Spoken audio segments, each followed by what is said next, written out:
ನಮಸ್ಕಾರ ಎಲ್ರಿಗೂ. ನಾನು ರಮೇಶ್ ಜಗತ್ ಮೈಸೂರು. ಲೊಕೇಶನ್ ಚೇಂಜ್ ಆಗಿಬಿಟ್ಟಿದೆ, ಸ್ವಲ್ಪ ಬೇರೆ ವರ್ಕ್ ಇತ್ತು, ಅದಕ್ಕೋಸ್ಕರ ಇಲ್ಲೇ ಕೆಲಸ ಮಾಡ್ತಾಯಿದ್ದೆ. ಸೊ ನಮ್ಮ ಒಂದು ರಾಜ್ಯದ ರೈತರಿಗೆ ಒಂದು ಗುಡ್ ನ್ಯೂಸ್ ಇದೆ. ರಾಜ್ಯದ ರೈತರು ಮಾತ್ರ ಅಲ್ಲ, ನಮ್ಮ ದೇಶವ್ಯಾಪ್ತಿ ಎಲ್ಲ ರೈತರಿಗೂ ಕೂಡ ಒಂದು ಗುಡ್ ನ್ಯೂಸು. ಸದ್ಯಕ್ಕೆ ನಮ್ಮ ರಾಜ್ಯದ ರೈತರ ಬಗ್ಗೆ ಮಾತನಾಡೋಣ, ಯಾಕಂದರೆ ನಾನು ವಿಡಿಯೋ ನೋಡೋವಂಥವ್ರು ಬರೀ ಕನ್ನಡದವರೇ ಇರ್ತಾರೆ, ಅದಕ್ಕೋಸ್ಕರ. ಸೊ ನಮ್ಮ ಒಂದು ರಾಜ್ಯದ ರೈತರಿಗೆ ಸಿಹಿ ಸುದ್ದಿ ಇದೆ. ಏನಂದರೆ ಕೇಂದ್ರ ಸರ್ಕಾರದ ಯೋಜನೆಯ ಮೂಲಕ ನಿಮಗೆ 5,5 ಸಾವಿರ ರೂಪಾಯಿ ಹಣ ಸಿಗುವಂತಹ ಒಂದು ಯೋಜನೆ ಇದು. ಇದು ಖಚಿತವಾಗಿ ಸಿಗುವಂಥದ್ದು. ಒಂದು ನಿಮಿಷ ತಿಳಿಸ್ತೀನಿ. ಈ ಒಂದು ಯೋಜನೆಯ ಹೆಸರು ಬಂದು ರಾಷ್ಟ್ರೀಯ ಗೋಕುಲ ಮಿಷನ್ ಅಂತ ಅಂದ್ಬಿಟ್ಟು ಈ ಒಂದು ಯೋಜನೆಯನ್ನು ಕೇಂದ್ರ ಸರ್ಕಾರದವರು ಜಾರಿಗೆ ತಂದಿರುವಂಥದ್ದು. ಈ ಒಂದು ರಾಷ್ಟ್ರೀಯ ಗೋಕುಲ ಮಿಷನ್ ಯೋಜನೆಯಲ್ಲಿ ಏನು ಉದ್ದೇಶ ಅಂತಂದರೆ, ಸ್ಥಳೀಯ ಗೋತಳಿಯನ್ನು ಅಭಿವೃದ್ಧಿ ಮಾಡೋದಕ್ಕೋಸ್ಕರ ರೈತರಿಗೆ 5,5 ಸಾವಿರ ರೂಪಾಯಿ ಸಹಾಯಧನವನ್ನು ಕೊಡ್ತಾ ಇದ್ದಾರೆ. ಅದು ಒನ್ ಟೈಮ್ ಅಲ್ಲ, ತಿಳಿಸ್ತೀನಿ ನಿಮಗೆ. ಅದು ಪ್ರತಿ ಸಾರಿ ನಿಮಗೆ 5,5 ಸಾವಿರ ರೂಪಾಯಿ ಹಣ ಸಿಗ್ತಾ ಹೋಗುತ್ತೆ. ಭಾರತದಲ್ಲಿ, ನಮ್ಮ ಒಂದು ದೇಶದಲ್ಲಿ ಈ ರೈತರು ಏನು ನಾರ್ಮಲ್ ಕೃಷಿ ಜೊತೆಗೆ ಹೈನುಗಾರಿಕೆಯನ್ನು ಕೂಡ ಹೆಚ್ಚಾಗಿ ಅವಲಂಬನೆ ಮಾಡ್ಕೊಂಡಿದ್ದಾರೆ. ಸೊ ಹೈನುಗಾರಿಕೆಯಿಂದನೂ ಕೂಡ ಯಥೇಚ್ಛವಾಗಿ ಲಾಭಗಳಿದೆ. ಇತ್ತೀಚೆಗೆ ಯೂಟ್ಯೂಬ್ ವಿಡಿಯೋಗಳನ್ನು ನೋಡಿ ಹೈನುಗಾರಿಕೆ ಮಾಡೋದಕ್ಕೆ ಹೋಗಿ ಒಂದಷ್ಟು ಜನ ಫೇಲ್ಯೂರ್ ಆಗಿದ್ದಾರೆ. ಬಟ್ ಆದರೆ ಹಳೆ ರೈತರು ಏನಿದ್ದಾರೆ, ಅದ್ರ ಜೊತೆಗೆ ಹೊಸದಾಗಿ ಟೆಕ್ನಾಲಜಿನೇ ಯೂಸ್ ಮಾಡಿಕೊಂಡು ಕೂಡ ಸಾಕಷ್ಟು ರೈತರು ಯಶಸ್ವಿಯಾಗಿದ್ದಾರೆ. ಹೈನುಗಾರಿಕೆಯನ್ನು ಒಂದು ಲಾಭದಾಯಕ ಒಂದು ಉದ್ಯಮ, ಕೃಷಿ ಉದ್ಯಮ ಅಂತಲೇ ಕನ್ಸಿಡರನ್ನು ಮಾಡಿದ್ದಾರೆ. ಸೊ ಈ ಒಂದು ಹೈನುಗಾರಿಕೆಯನ್ನು ಇನ್ನೂ ಸ್ವಲ್ಪ ಟೆಕ್ನಾಲಜಿಯನ್ನು ಯೂಸ್ ಮಾಡಿಕೊಳ್ಳಿ ಅನ್ನೋ ಕಾರಣಕ್ಕೋಸ್ಕರ ಟೆಕ್ನಾಲಜಿಯನ್ನು ಯೂಸ್ ಮಾಡ್ಕೊಂಡಂತಹ ಎಲ್ಲ ರೈತರಿಗೂ ಕೂಡ 5,5 ಸಾವಿರ ರೂಪಾಯಿ ಹಣ ಕೊಡ್ತಾ ಇದ್ದಾರೆ. ಜೊತೆಗೆ ಈ ಒಂದು ಸರ್ವಿಸ್ಗಳೆಲ್ಲ ಫ್ರೀಯಾಗೂ ಕೂಡ ನಿಮಗೆ ಸಿಗುತ್ತೆ, ಅದನ್ನು ತಿಳಿಸ್ತೀನಿ. ಈ ಒಂದು ರಾಷ್ಟ್ರೀಯ ಗೋಕುಲ ಮಿಷನ್ ಅಂದರೆ ಏನು ಅಂತಂದರೆ, ಇದು ರಾಷ್ಟ್ರೀಯ ಗೋಕುಲ ಮಿಷನ್ ಬಂದು ಭಾರತ ಸರ್ಕಾರದ ಪಶುಸಂಗೋಪನೆ ಮತ್ತು ಹೈನುಗಾರಿಕೆ ಇಲಾಖೆಯ ಒಂದು ದೊಡ್ಡ ಯೋಜನೆ ಆಗಿರುತ್ತೆ. ಇದು ಬಂದು 2014 ಮತ್ತು 2026 ಅವಧಿವರೆಗೆ ಒಂದು ಸ್ಥಳೀಯ ಗೋತಳಿಗಳ ಸಂರಕ್ಷಣೆ ಮತ್ತು ತಳಿ ಅಭಿವೃದ್ಧಿಯನ್ನು ಮಾಡೋ ಸಲುವಾಗಿ ಒಂದು ಪ್ರಾಮುಖ್ಯತೆಯನ್ನು ನೀಡ್ತಾ ಇದೆ. ಇದರಲ್ಲಿ ಬಂದು ನಮ್ಮ ಒಂದು ದೇಶೀಯ ಹಸು ಮತ್ತು ಎಮ್ಮೆಗಳ ತಳಿ ಸುಧಾರಣೆ ಮಾಡುವಂಥದ್ದಾಗಿರ್ಬೋದು, ಜೊತೆಗೆ ಹಾಲಿನ ಉತ್ಪಾದಕತೆಯನ್ನು ಹೆಚ್ಚಿಸೋದಂತಾಗಿರ್ಬೋದು, ಜೊತೆಗೆ ಗ್ರಾಮೀಣ ರೈತರ, ಅದರಲ್ಲೂ ಹೆಣ್ಣುಮಕ್ಕಳು, ವಿಶೇಷವಾಗಿ ಗಂಡು ಮಕ್ಕಳಿಗೂ ಇದೆ, ವಿಶೇಷವಾಗಿ ಮಹಿಳಾ ಪಶುಪಾಲಕರ ಜೀವನೋಪಾಯವನ್ನು ಸುಧಾರಣೆ ಮಾಡುವಂಥದ್ದಾಗಿರ್ಬೋದು. ಇದೆಲ್ಲವೂ ಕೂಡ ಈ ಒಂದು ರಾಷ್ಟ್ರೀಯ ಗೋಕುಲ ಮಿಷನ್ ಯೋಜನೆಯ ಮುಖ್ಯ ಗುರಿಯಾಗಿರುತ್ತೆ. ಈ ಒಂದು ಯೋಜನೆಯಲ್ಲಿ IVF, ಲಿಂಗ ವಿಂಗಡಿತ ವೀರ್ಯ ಮತ್ತು ರಾಷ್ಟ್ರವ್ಯಾಪ್ತಿ ಕೃತಕ ಗರ್ಭಧಾರಣೆ ಕಾರ್ಯಕ್ರಮಗಳನ್ನು ಹಮ್ಮಿಕೊಂಡಿರ್ತಾರೆ. ಸೊ ಈ ಒಂದು ವೈಜ್ಞಾನಿಕ ತಂತ್ರಜ್ಞಾನಗಳನ್ನು ಬಳಸ್ಕೊಂಡು ಈ ಎಲ್ಲ ಕಾರ್ಯಕ್ರಮಗಳನ್ನು ಮಾಡ್ತಾರೆ. ಏನು IVF ಮಾಡೋವಂಥದ್ದಾಗಿರ್ಬೋದು, ಲಿಂಗ ವಿಂಗಡಿತ ವೀರ್ಯವನ್ನು ನೀಡುವಂಥದ್ದಾಗಿರ್ಬೋದು, ಜೊತೆಗೆ ಕೃತಕ ಗರ್ಭಧಾರಣೆಯನ್ನು ಮಾಡೋದಾಗಿರ್ಬೋದು, ಎಲ್ಲವನ್ನು ಕೂಡ ವೈಜ್ಞಾನಿಕ ತಂತ್ರಜ್ಞಾನಗಳನ್ನು ಯೂಸ್ ಮಾಡಿಕೊಂಡು ಸೇವೆಗಳನ್ನು ನೀಡುವಂತಹ ಒಂದು ಮಿಷನ್ ಇದಾಗಿರುತ್ತೆ, ರಾಷ್ಟ್ರೀಯ ಗೋಕುಲ ಮಿಷನ್. ಇದು ಏನಕ್ಕೆ ಅಂದರೆ, ಒಂದು ಹೈನುಗಾರಿಕೆಯನ್ನು ಉತ್ತೇಜನ ನೀಡೋದಕ್ಕೋಸ್ಕರ ರಾಷ್ಟ್ರೀಯ ಮಟ್ಟದಲ್ಲಿ ಹಾಲಿನ ಉತ್ಪಾದನೆಯನ್ನು ಹೆಚ್ಚು ಮಾಡೋದಕ್ಕೂ ಕೂಡ ಈ ಒಂದು ಮಿಷನ್ ವರ್ಕ್ ಮಾಡುತ್ತೆ. ಈ ಒಂದು ಯೋಜನೆಯಲ್ಲಿ ಕೃತಕ ಗರ್ಭಧಾರಣೆ ಕಾರ್ಯಕ್ರಮವನ್ನು ಮಾಡ್ತಾರೆ. ಅಂದರೆ ನಿಮ್ಮ ಜಿಲ್ಲೆಗಳಲ್ಲಿ ನಿಮ್ಮ ರೈತರ ಮನೆ ಬಾಗಿಲಿಗೆ ಉಚಿತವಾಗಿ ಕೃತಕ ಗರ್ಭಧಾರಣೆ ಸೇವೆಯನ್ನು ನೀಡ್ತಾರೆ. ಇದು ಬಂದು ಭಾರತ ಪಶುಧನ್ ಆ್ಯಪ್ ಮೂಲಕ ಟ್ರ್ಯಾಕನ್ನು ಕೂಡ ಮಾಡಲಾಗತ್ತೆ. ಇನ್ನು ಇದರ ಜೊತೆಗೆ ಲಿಂಗ ವಿಂಗಡಿತ ವೀರ್ಯವನ್ನು ಕೂಡ ನೀಡಲಾಗುತ್ತೆ. ಇದೇಗಂದರೆ ಟೆಕ್ನಾಲಜಿ ಮೂಲಕ 90% ಹೆಚ್ಚು ಕನ್ಫರ್ಮೇಷನ್ ಇರುವಂತಹ ಹೆಣ್ಣು ಕರುಗಳನ್ನೇ ಇದರಿಂದ ಪಡಿಬೋದಾಗಿದೆ. ನಮ್ಮ ಅತ್ತಿಗೆ ಅವರು ಹಸುಗಳನ್ನು ಸಾಕಿದ್ದಾರೆ. ಅವರು ಫೋನ್ ಮಾಡಿದಾಗ ಹೆಣ್ಣು ಕರು ಹಾಕಿದಾಗ ಬಹಳ ಖುಷಿಯಿಂದ ಹೇಳ್ತಾರೆ. ಆವಾಗ ನಾವು ಮಾತಾಡ್ಕೊತಾ ಇದ್ವಿ. ಜನಗಳ ಅಂದರೆ ನಮ್ಮ ಮನಸ್ಥಿತಿಗಳೇ, ಅಂದರೆ ಇತ್ತೀಚಿನ ದಿನಗಳಿಲ್ಲ, ಮುಂಚೆ ಎಲ್ಲ ಬಹುತೇಕ ಇತ್ತು ಆ ರೀತಿ ಅಂದರೆ ಸಾಮಾನ್ಯ ಜನರ ಮನಸ್ಥಿತಿ. ಆಗ ಮಾತಾಡ್ಕೋತಾ ಇದ್ವಿ. ಅದಿಗೆ ಹೇಗೆ ಅಂತಂತಂದರೆ, ಮನುಷ್ಯರು ಜನಗಳಿಗೆ ಗಂಡಾದರೆ ಖುಷಿ ಪಡ್ತಾರೆ, ಈ ಹಸುಗಳಿಗೆ ಹೆಣ್ಣು ಕರು ಹುಟ್ಟಿದ್ರೆ ಭಾಳ ಖುಷಿ ಪಡ್ತಾರೆ. ಎಷ್ಟು ಅಂದರೆ ಹೆಣ್ಣು ಕರುವಿಂದ ಲಾಭ ಬರುತ್ತೆ, ನೆಕ್ಸ್ಟ್ ಮತ್ತೆ ಅದು ಕರು ಹಾಕುತ್ತೆ. ಎಷ್ಟು ಮನುಷ್ಯನ ಮನಸ್ಥಿತಿ ಇದೆ ಅಲ್ವಾ ಅಂತ ಅಂದ್ಬಿಟ್ಟು ಮಾತಾಡ್ಕೋತಾ ಇದ್ವಿ.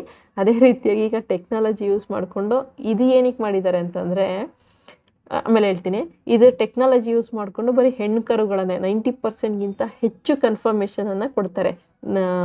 ಆ ಒಂದು ವೀರ್ಯವನ್ನು ಇಂಜೆಕ್ಟ್ ಮಾಡಿ ಕೊಡ್ತಾರೆ. ಸೊ ಹೆಣ್ಣು ಕರುಗಳನ್ನೇ ಪಡಿಬಹುದಾಗಿದೆ ಈ ಒಂದು ಗೋಕುಲ್ ಮಿಷನ್, ರಾಷ್ಟ್ರೀಯ ಗೋಕುಲ್ ಮಿಷನ್ ಯೋಜನೆ ಮೂಲಕ.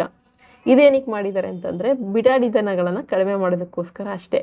ಏಕೆಂದರೆ ಗಂಡು ಕರು ಹಾಕಿದ್ರೆ ಕೆಲವರು ಬೇರೆ ರೀತಿಯಾಗಿ ಕೆಲವರಿಗೆ ಕೊಟ್ಬಿಡ್ತಾರೆ, ಇನ್ನು ಕೆಲವರು ಬಿಟ್ಬಿಡ್ತಾರೆ, ಬಿಡಾಡಿ ದನ ಆಗಿಬಿಡುತ್ತೆ ಅದು. ಇನ್ನು ಎಷ್ಟೋ ರೇರು ಗಂಡು ಕರುಗಳನ್ನ ಸಾಕುವಂಥದ್ದು, ರೇರಲ್ಲಿ ರೇರು. ಅದಕ್ಕೋಸ್ಕರ ಹೊರಗಡೆ ಬಿಟ್ಬಿಡ್ತಾರಲ್ಲ, ಆ ರೀತಿ ಬಿಡಾಡಿ ದನ ಕಡಿಮೆ ಆಗಲಿ ಅನ್ನುವಂತಹ ಉದ್ದೇಶಕ್ಕೋಸ್ಕರ 90%ಗಿಂತ ಹೆಚ್ಚು ಕನ್ಫರ್ಮೇಷನ್ ಇರುವಂತಹ ಹೆಣ್ಣು ಕರುಗಳನ್ನೇ ಈ ಒಂದು ಯೋಜನೆ ಮೂಲಕ ನೀವು ನಿಮ್ಮ ಒಂದು ಹಸುಗಳಿಗೆ ಪಡಿಬಹುದಾಗಿದೆ.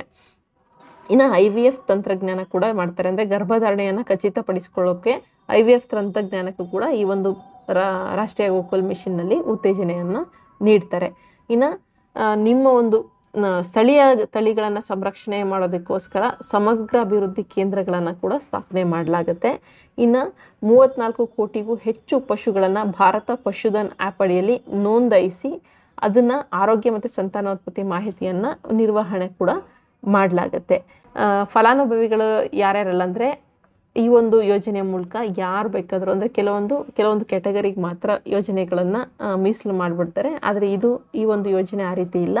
ಯಾವುದೇ ಜಾತಿ ಆಗಿರ್ಬೋದು, ಯಾವುದೇ ವರ್ಗ ಆಗಿರ್ಬೋದು, ಅಥವಾ ಹೆಣ್ಮಕ್ಳಿಗೆ ಪ್ರಾಮುಖ್ಯತೆ ಅಷ್ಟೇ. ಬಟ್ ಹೆಣ್ಮಕ್ಳಾದರೂ ಓಕೆ, ಗಂಡು ಮಕ್ಕಳಾದರೂ ಓಕೆ, ಯಾವುದೇ ತಾರತಮ್ಯ ಇಲ್ಲದೆ ಎಲ್ಲ ಡೈರಿಯ ರೈತರಿಗೆ ಇದೊಂದು ಯೋಜನೆ ಮುಕ್ತವಾಗಿರುತ್ತೆ. ಸೊ ಯಾರು ಬೇಕಾದರೂ ಅಪ್ಲೈ ಮಾಡ್ಬೋದಾಗಿದೆ. ಯಾರು ಬೇಕಾದರೂ 5,000 ರೂಪಾಯಿ ಹಣ ಪಡಿಬಹುದಾಗಿದೆ. 5,000 ರೂಪಾಯಿ ಮ್ಯಾಟ್ರಿಗೆ ಬರ್ತೀನಿ.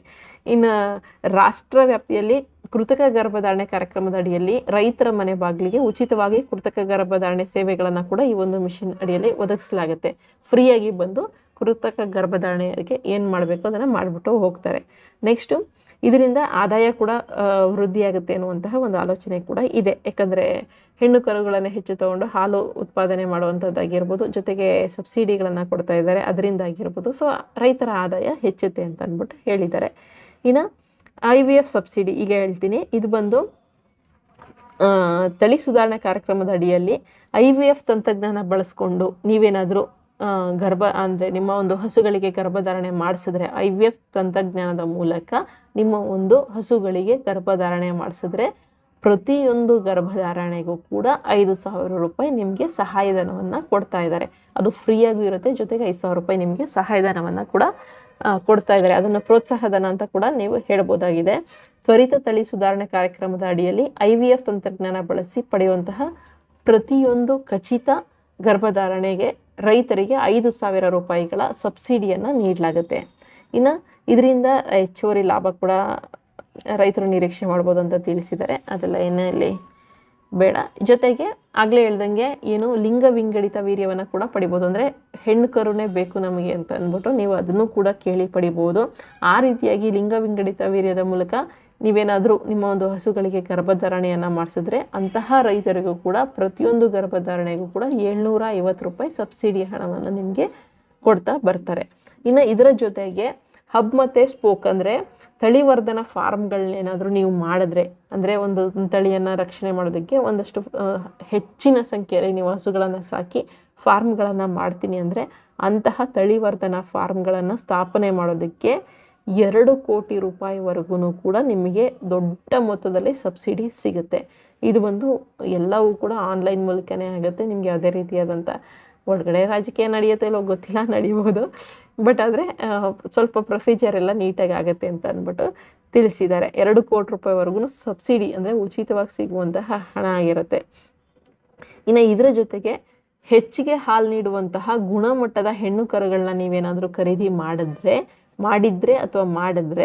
ನೀವು ಬ್ಯಾಂಕಲ್ಲಿ ಏನಾದರೂ ಆ ಒಂದು ಹಸುಗಳನ್ನು ತಗೊಳ್ಳೋದಕ್ಕೆ ಸಾಲವನ್ನು ಪಡೆದ್ರೆ ಅಂತಹ ರೈತರಿಗೆ 3% ಬಡ್ಡಿ ರಿಯಾಯಿತಿ, ಅಂದರೆ ಬಡ್ಡಿ ರಿಯಾಯಿತಿಯನ್ನು 3% ಬಡ್ಡಿ ರಿಯಾಯಿತಿಯನ್ನು ಈ ಒಂದು ಯೋಜನೆ ಮೂಲಕನೇ ನೀವು ಪಡಿಬಹುದಾಗಿದೆ. ಇದಿಷ್ಟು ನಿಮಗೆ ಈ ಒಂದು ಯೋಜನೆಯ ಮೂಲಕ ಸಿಗುವಂತಹ ಸೌಲಭ್ಯಗಳಾಗಿರುತ್ತೆ.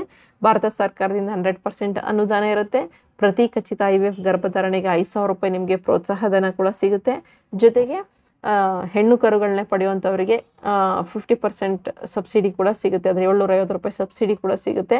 ಜೊತೆಗೆ ತಳಿವರ್ಧನ ಫಾರ್ಮ್ಗಳನ್ನೇನಾದರೂ ನೀವೇನಾದರೂ ಸ್ಥಾಪನೆ ಮಾಡಿದ್ರೆ ಗರಿಷ್ಠ 2 ಕೋಟಿ ರೂಪಾಯಿವರೆಗೆ ನಿಮಗೆ ಸಬ್ಸಿಡಿ ಸಿಗುತ್ತೆ.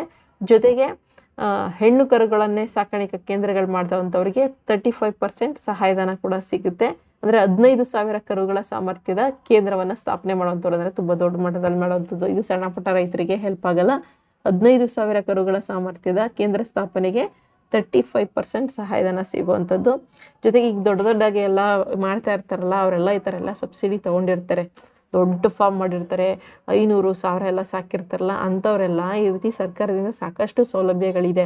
ಇದು ಮಾತ್ರ ಅಂತ ನಾನು ಹೇಳ್ತಾ ಇಲ್ಲ, ರೈತರಿಗೆ ತುಂಬ ನೆರವುಗಳಿದೆ. ಪಾಪ ಸಾಕಷ್ಟು ಸಣ್ಣ ಪುಟ್ಟ ರೈತರಿಗೆ ಮಾಹಿತಿ ಗೊತ್ತಾಗಲ್ಲ ಅಷ್ಟೇ, ಎಲ್ಲದಕ್ಕೂ ಬಂಡವಾಳ ಹಾಕ್ಬಿಡ್ತಾರೆ. ಸಹಾಯಧನ, ಪ್ರೋತ್ಸಾಹಧನ, ಸಬ್ಸಿಡಿಗಳು ಈ ರೀತಿ ಸಿಕ್ಕಾಪಟ್ಟೆ ಇದೆ. ಆ್ಯಕ್ಚುಲಿ ಹೇಳ್ಬೇಕಂತಂದರೆ ರೈತರಿಗೆ ಹೆಚ್ಚು ಸಬ್ಸಿಡಿಗಳು ಇರುವಂಥದ್ದು. ಅವರೊಂದು ವೆಹಿಕಲ್ಗಳನ್ನ ಪರ್ಚೇಸ್ ಮಾಡಿದ್ರು ಅಂದರೆ ಕೃಷಿಗೆ ಸಂಬಂಧಪಟ್ಟಂತಹ ವೆಹಿಕಲ್ಗಳನ್ನ ಪರ್ಚೇಸ್ ಮಾಡಿದ್ರು ಸಬ್ಸಿಡಿ ಸಿಗುತ್ತೆ.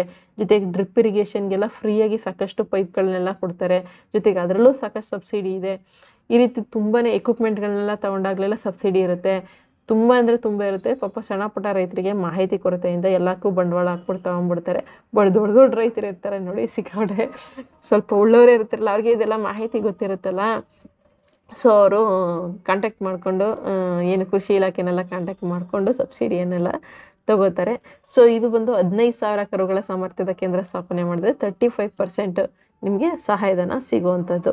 ಜೊತೆಗೆ ಏನಾದರೂ ಹೆಚ್ಚಿನ ಇಳುವರಿಯ IVF ಹೆಣ್ಣು ಕರುಗಳನ್ನು ಸಾಕುವಂಥವರಿಗೆ ಬ್ಯಾಂಕ್ ಸಾಲದ ಮೇಲೆ 3% ಬಡ್ಡಿ ರಿಯಾಯಿತಿ ಸಿಗುತ್ತೆ. ಇನ್ನು ಇದಕ್ಕೆ ಹೇಗೆ ಅಪ್ಲೈ ಮಾಡ್ಬೋದು ಅಂತಂದರೆ, ಫಸ್ಟು ಇದಕ್ಕೆ ಅಂತಲೇ ರಾಷ್ಟ್ರೀಯ ಪಶುಧನ ಮಿಷನ್ನ ಅಧಿಕೃತ ಪೋರ್ಟಲ್ ಇದೆ, nlm.udyamitra.in. ಈ ಒಂದು ವೆಬ್ಸೈಟ್ಗಾದರೂ ಹೋಗ್ಬೋದು, ಅಥವಾ ನಮ್ಮ ಒಂದು ರಾಜ್ಯದ ಪಶುಸಂಗೋಪನಾ ಇಲಾಖೆ ವೆಬ್ಸೈಟ್ ಏನಿದೆ ahvs.karnataka.gov.in, ಈ ಒಂದು ವೆಬ್ಸೈಟ್ಗಾದರೂ ಹೋಗಿ ನೀವು ಲಾಗಿನ್ ಮಾಡಿಕೊಂಡು ಅರ್ಜಿಯನ್ನು ಫಿಲ್ ಮಾಡ್ಬೋದಾಗಿದೆ. ಇದಕ್ಕಿಂತ ಈಸಿ ಮೆಥಡ್ ಅಂದರೆ ನಿಮ್ಮ ಹತ್ತಿರದ ಪಶುಸಂಗೋಪನಾ ಇಲಾಖೆಗೆ ಹೋಗಿ, ಹೈನುಗಾರಿಕೆ ಮಾಡ್ತಾ ಇರೋರಾಗಿರ್ಬೋದು, ಅಥವಾ ಚಿಕ್ಕದಾಗಿ ಹಸು ಸಾಕ್ತಾ ಇರೋವಂಥವ್ರಾಗಿರ್ಬೋದು, 1-2 ಹಸು ಸಾಕ್ತಾ ಇರೋರು ಕೂಡ ನೀವು ಪಶುಸಂಗೋಪನಾ ಇಲಾಖೆಗೆ ಅವಾಗವಾಗ ಭೇಟಿ ನೀಡಿ, ಅಲ್ಲಿ ಯಾರಾದರೂ ಪರಿಚಯ ಮಾಡ್ಕೊಳ್ಳಿ. ಅಂದರೆ ನಿಮ್ಮ ಒಂದು ಮಾತು ಹೇಗೆ ನೀವು ಮಾತಾಡ್ತೀರಾ ಅನ್ನೋದು ಕೂಡ ಮುಖ್ಯ ಆಗುತ್ತೆ. ಸೊ ನಿಮಗೂ ಕೂಡ ಇಂಟ್ರೆಸ್ಟ್ ಇದ್ದರೆ ಸಾಕಷ್ಟು ಸರ್ಕಾರಿ ಅಧಿಕಾರಿಗಳು ತುಂಬ ಒಳ್ಳೆಯವರು ಇರ್ತಾರೆ, ತುಂಬ ಸಪೋರ್ಟ್ ಮಾಡ್ತಾರೆ. ಅಂದರೆ ನಮ್ಮ ಇಂಟ್ರೆಸ್ಟ್ ನೋಡಿ ಕೆಲವರೆಲ್ಲ ನೆಗ್ಲೆಕ್ಟ್ ಮಾಡ್ತಾರೆ ಬಿಡಿ, ಅವರು ಬೆಳಿಗ್ಗೆ ಬಂದು ಸಂಜೆ ಕೆಲಸ ಮುಗಿಸ್ಕೊಂಡು ಹೋಗೋವಂಥವ್ರು ಇರ್ತಾರೆ. ಬಟ್ ಬಹಳಷ್ಟು ಜನ ಈ ರೀತಿ ಸಪೋರ್ಟ್ ಮಾಡೋದು ನಾನು ನೋಡಿದ್ದೀನಿ. ಏನಾದರೂ ರೈತರಿಗೆ ಆಸಕ್ತಿ ಇದ್ದರೆ ಅವ್ರಿಗೆ ಹೊಸದಾಗಿ ಏನಾದ್ರು ಯೋಜನೆ ಬಂದರೆ ತಿಳಿಸುವಂಥದ್ದಾಗಿರ್ಬೋದು, ಹೊಸದಾಗಿ ಏನಾದರೂ ಸಬ್ಸಿಡಿ ಬಂದರೆ ತಿಳಿಸುವಂಥದ್ದಾಗಿರ್ಬೋದು, ಅಥವಾ ಸಾಕುವಾಗ ಏನಾದರೂ ಸ್ವಲ್ಪ ನೀವು ತಪ್ಪು ಮಾಡಿದರೆ ಅದಕ್ಕೂ ಕೂಡ ಏನಾದರೂ ಸಲಹೆ ನೀಡುವಂಥದ್ದಾಗಿರ್ಬೋದು. ಈ ರೀತಿ ಎಲ್ಲ ಮಾಡ್ತಾರೆ ಒಂದಷ್ಟು ಮಂದಿ. ಸೊ ನೀವು ಪಶುಸಂಗೋಪನಾ ಇಲಾಖೆಗೂ ಕೂಡ ಭೇಟಿ ನೀಡಿ ಇದ್ರ ಬಗ್ಗೆ ಹೆಚ್ಚಿನ ರಾಷ್ಟ್ರೀಯ ಗೋಕುಲ ಮಿಷನ್ ಯೋಜನೆಯ ಮೂಲಕ ಈ ಕೃತಕ ಗರ್ಭಧಾರಣೆಗೆಲ್ಲ 55,000 ರೂಪಾಯಿ ಅಂದರೆ IVF ಮಾಡಿಸಿದ್ರೆಲ್ಲ ಮಾಡಿಸ್ತಾರೆ. ಈಗ ಸಾಕಷ್ಟು ಜನ ಎಲ್ಲ ರೈತರು ಅದೇ ಥರ ಮಾಡಿಸುವಂಥದ್ದು. ಮಾಡಿಸಿದ್ರೆ 5,000 ರೂಪಾಯಿ ಸಿಗುತ್ತಲ್ಲ, ಆ ಒಂದು ಯೋಜನೆ ಬಗ್ಗೆ ಮಾಹಿತಿಯನ್ನು ಕೊಡಿ ಅಂತ ಹೇಳಿ ಮಾಹಿತಿಯನ್ನು ತಗೊಂಡು ಆನ್ಲೈನ್ ಮೂಲಕನೇ ಅರ್ಜಿ ಹಾಕಿ ಒಂದಷ್ಟು ಡಾಕ್ಯುಮೆಂಟನ್ನು ಕೇಳ್ತಾರೆ. ಏನಂದರೆ ಆಧಾರ್ ಕಾರ್ಡು, ಜೊತೆಗೆ ನಿಮ್ಮ ವಾಸಸ್ಥಳದ ಪುರಾವೆ ಅಂದರೆ ಆಧಾರ್ ಕಾರ್ಡೇ ನಡೆಯುತ್ತೆ, ಜೊತೆಗೆ ಆದಾಯ ಪ್ರಮಾಣ ಪತ್ರ, ಜೊತೆಗೆ ಬ್ಯಾಂಕ್ ಡೀಟೇಲ್ಸ್, ಸಬ್ಸಿಡಿನ ಟ್ರಾನ್ಸ್ಫರ್ ಮಾಡಲಿಕ್ಕೆ ಬ್ಯಾಂಕ್ ಡೀಟೇಲ್ಸ್ ಬೇಕಾಗಿರುತ್ತೆ. ಏನಾದರೂ ನೀವು ದೊಡ್ಡ ಮಟ್ಟದಲ್ಲಿ ಫಾರ್ಮ್ ಮಾಡಿದ್ರೆ ಅದೇ 2 ಕೋಟಿ ರೂಪಾಯಿ ಸಬ್ಸಿಡಿ ಎಲ್ಲ ತಗೋತಾರಲ್ಲ, ಆ ರೀತಿ ಎಲ್ಲ ಮಾಡಿದ್ರೆ ಅದಕ್ಕೆ ಯೋಜನಾ ವರದಿ ಕೂಡ ಬೇಕಾಗುತ್ತೆ. ಬೇರೆದಕ್ಕೆಲ್ಲ ಏನು ಯೋಜನಾ ವರದಿ ಏನು ಅವಶ್ಯಕತೆ ಇರೋದಿಲ್ಲ. ಇದಿಷ್ಟು ಡಾಕ್ಯುಮೆಂಟ್ಸ್ ಬೇಕಾಗುತ್ತೆ. ಸೊ ಹತ್ತಿರದ ಪಶುಸಂಗೋಪನಾ ಇಲಾಖೆಗೆ ಹೋಗಿ ಭೇಟಿ ನೀಡಿ ಈ ಒಂದು ರಾಷ್ಟ್ರೀಯ ಗೋಕುಲ ಮಿಷನ್ ಯೋಜನೆ ಅಡಿಯಲ್ಲಿ ಹೈನುಗಾರಿಕೆ ಮಾಡ್ತಾ ಇರೋವಂಥವ್ರು ಇದರ ಒಂದು ಲಾಭವನ್ನು ಪಡೀರಿ. ಸೊ ಎಲ್ಲರೂ ಕೂಡ ಇವಾಗ ಹೋರಿ ಇದು ಮಾಡಿಸಲ್ಲ, ಜಾಸ್ತಿ IVF ಕೂಡ ಮಾಡಿಸ್ತಾರೆ. ಸೊ ಅಂಥವ್ರಿಗೆಲ್ಲ 5,000 ರೂಪಾಯಿ ಹಣ ಸಿಗುತ್ತೆ, ಅದನ್ನು ಉಪಯೋಗ ಮಾಡ್ಕೊಳ್ಳಿ ಅಂತ ಹೇಳ್ತೀನಿ. ಇದಿಷ್ಟು ಇವತ್ತಿನ ವಿಡಿಯೋ. ಮಾಹಿತಿ ಉಪಯುಕ್ತ ಆಗಿತ್ತು ಅಂತ ಅನಿಸಿದ್ರೆ ಹಾಗೆ ಒಂದು ಸಬ್ಸ್ಕ್ರೈಬ್ ಮಾಡ್ಕೊಳ್ಳಿ. ಮುಂದಿನ ವಿಡಿಯೋ ಜೊತೆ ಮತ್ತೆ ಸಿಗ್ತೀನಿ. ಧನ್ಯವಾದಗಳು. Thank you so much.